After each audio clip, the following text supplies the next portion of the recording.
Welcome to New Zealand. Thanks for joining me. What a beautiful morning it is.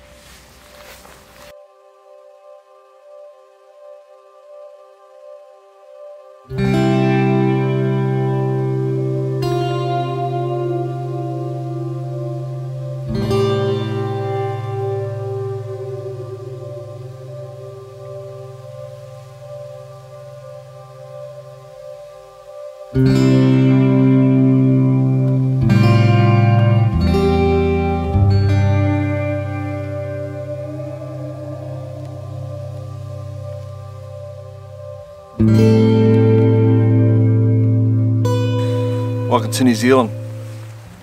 Thanks for joining me. Well, what a spectacular morning I got here. What I'm doing today is I'm just going to carry on. This is, I guess, the second installment of my comparing two cameras, the Leica M8 and the M9, which is in my bag. Where I am this morning. Oh man, I'm just sorry. You know. It's important if you want to take nice pictures, when you see a picture you have to take it, and unfortunately I'm sitting here talking to you now and I have to take a picture because I've just parked myself behind what I'm calling the Joshua tree. I'll tell you in a minute what why I call it the Joshua tree, but I need to take this picture first. Okay, just bear with me for a second.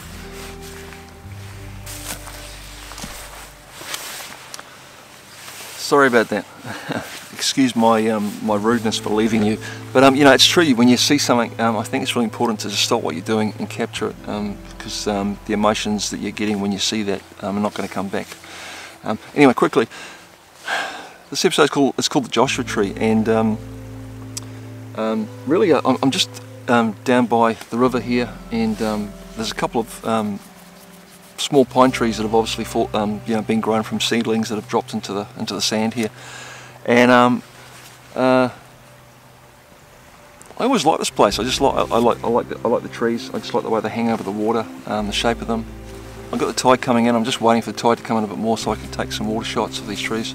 But why it's special to me, I mean, like the Joshua tree, and I'm kind of pinching some names from like U2 and stuff like that. But just a quick story. When I was kind of in my late teens, early 20s, growing up in Auckland here in New Zealand, we used to have a lone pine tree on the top of One Tree Hill, and it was just, for me, it was a landmark, and it just kind of like kind of meant a lot to me emotionally, actually, just because it just gave me some special feelings. And around this time, U2's Joshua Tree album came out, and you know,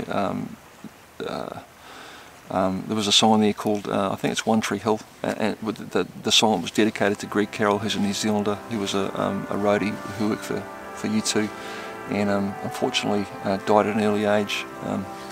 Anybody that knows U2 knows the story. If you don't, Google it, it's quite interesting.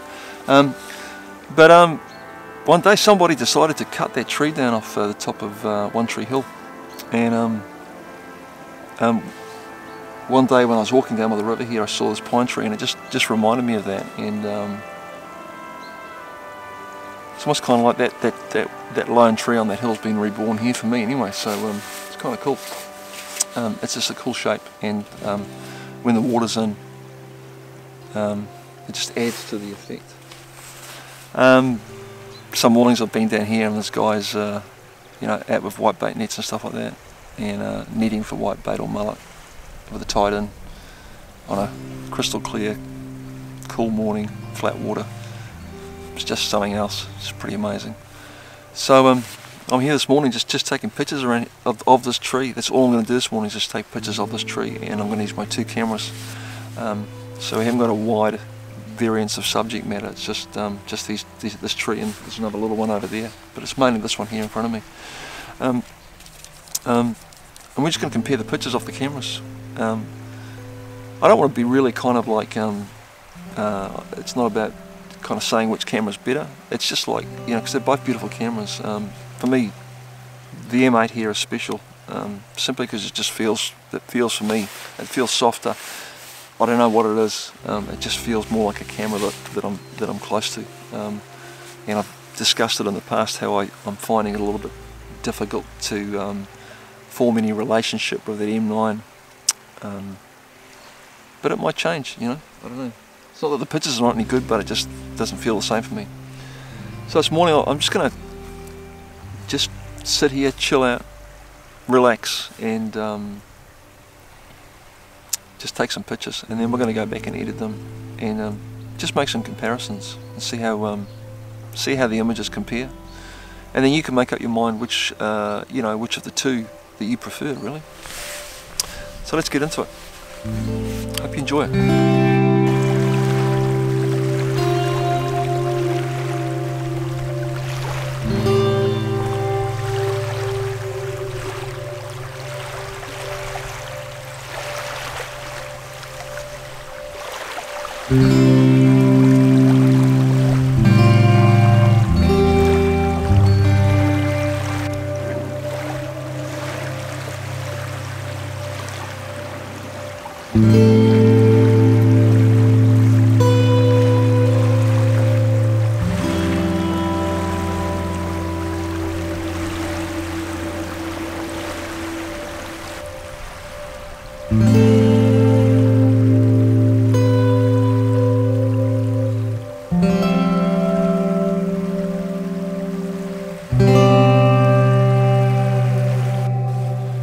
Just before I forget, just some technical kind of, I guess,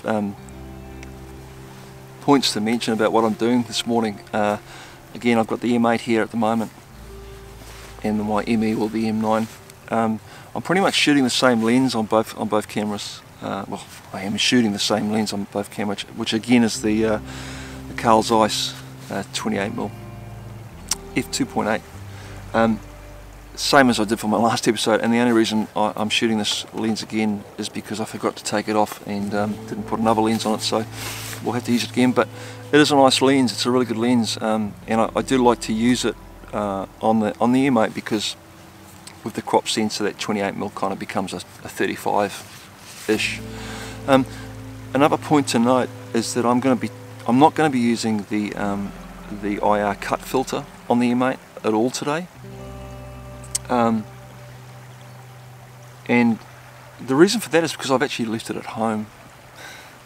But I guess it's quite good that I've done that, because I do shoot this camera quite a bit without that filter, and most of the time because I forget to put it on. But I just thought I'd do it because I just maybe want to. I think one of the reasons why a lot of people probably wouldn't buy this camera is because of the, you know, I guess the rumor mill around all that stuff, and you know that, you know, there were issues with the sensor on this camera. When they designed it, obviously they had problems with that whole, you know, IR thing, and problems with the blacks and stuff like that, you know, and I guess, you know, depending on how kind of important that is to you, that could be an issue. But you know, for me, a lot of the times, again, because I'm really, I guess, a picture first photographer, really, and I always think that the picture is king, and sometimes, you know, those minor details that us photographers kind of like get hung up about really aren't that important. And so any picture that you see from today's shoot, pretty much that lens is naked.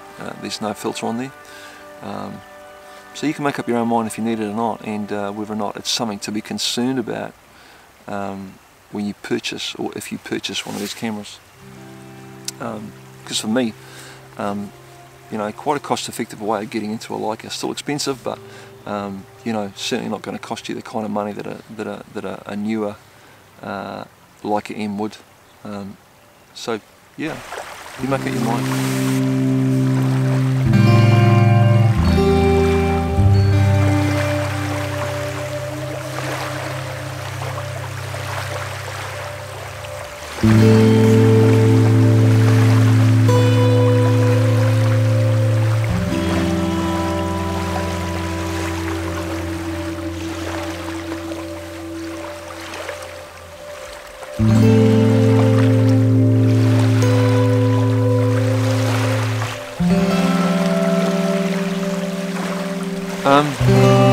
I think I'm done here this morning. I think I'm done taking pictures. I'm going to head back, grab some coffee, and just have a look at what I've got here, and just check the comparisons between the two cameras. Let's go and get a coffee.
Hope you enjoyed the episode today. I sure did. I've just really enjoyed coming down here. I've enjoyed talking to you guys again a bit more, and I've enjoyed just chilling out, just taking some pictures using these two beautiful cameras, and